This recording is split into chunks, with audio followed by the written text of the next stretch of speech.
The scissor flying knee. So, I'm going to stand southpaw on this. This is definitely a distance move. If I don't stand southpaw, you can do this from any stance. We're going to show how to step forward and do it as well.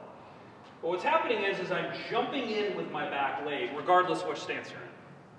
So as I jump in and create distance, then that hip goes forward. So, slow motion, jumping in, covering.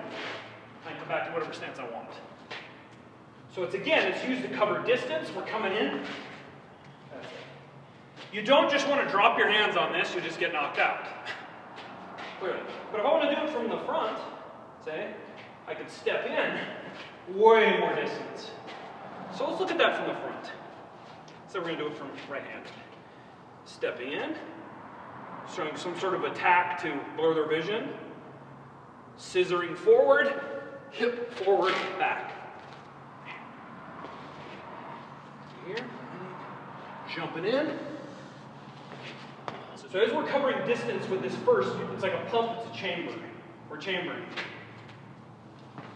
The hip comes forward. Again, we're not coming, this is what I see a lot of. Up, up. Look what happens when I go up, up. Up, up. Not making contact. I'm going to go gentle.